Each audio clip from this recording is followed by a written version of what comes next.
Le mode d'emploi pour la plaque à induction. Donc vous l'allumez sur le bouton Start, ici au milieu. Chaque feu correspond à une ligne. Voilà, celui-là c'est ça, celui-là c'est ça, celui-là c'est là. Vous choisissez, je le rallume parce qu'au bout d'un moment il s'éteint automatiquement. Vous choisissez la température à laquelle vous voulez voir cuire vos aliments. Donc ça va jusqu'à 9. Et puis si jamais vous êtes un peu pressé et que ça craint rien, par exemple pour de l'eau, je peux appuyer sur le petit thermomètre ici et le thermomètre en fait met la puissance maximale. Ça c'est pour une utilisation simple. Ensuite je peux mettre un minuteur. Donc par exemple j'allume celui-ci, je clique sur l'horloge en centrale, je veux que ça cuise 1 minute et je rappuie sur l'horloge et le décompte va commencer pour le 3. Ah, à moins que j'ai effacé sans le vouloir. Voilà, non, ça avait marché. Voilà, ça avait marché et je peux en rajouter un autre. Donc, par exemple, j'allume ici sur 2, je reclique sur l'horloge. Le point rouge, on sait voilà, qu'il est là. Lui, je vais lui mettre 2 minutes et je reclique sur l'horloge. Donc, par exemple, là, si je clique ici, je vois où j'en suis. Si je clique ici, je vois aussi où j'en suis. Voilà, par rapport au programme. Lui, il a déjà terminé.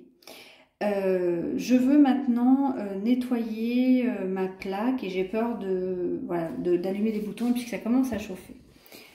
Donc là j'éteins tous mes programmes, hop, je rallume et il me suffit de cliquer sur la main.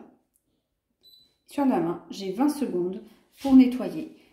Tout est bloqué, c'est-à-dire je peux appuyer sur ce que je veux, rien ne fonctionnera pendant 20 secondes, donc je ne risque pas de me brûler.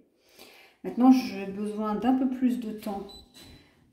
À part sur le bouton d'allumage, bien sûr, si j'ai besoin d'un peu plus de temps pour nettoyer, je vais cliquer sur les deux, c'est-à-dire la main et le bouton pause en même temps. Et là, pareil, je ne peux rien faire, rien ne fonctionne. Donc là, je peux nettoyer ma plaque tranquillement sans risquer de me brûler. Pour justement nettoyer la plaque, surtout, ne jamais utiliser de paille de fer, ni de paille encore pire comme celle-ci. Utiliser un chiffon doux type microfibre, donc ça c'en est pas un mais ça ressemble à peu près à ça. Parce que ça raye très facilement. Parce que ça raye très facilement et après c'est irrécupérable. Si j'ai besoin d'un produit nettoyant, il y a des produits spécifiques induction qui existent. Tout comme je ne peux pas faire cuire un plat, n'importe quel plat dessus, je suis obligée d'avoir un plat qui accepte les inductions. Comme celui-ci. Où là, j'ai la possibilité avec l'induction ici qui est notée. Je crois que c'est voilà, ça l'induction. C'est marqué au dos normalement. Et puis au dos, non pas toutes les casseroles, mais dans certaines casseroles, c'est marqué au dos également. Mais les poêles, par exemple, toutes celles qui vous sont fournies acceptent l'induction. Voilà pour la plaque.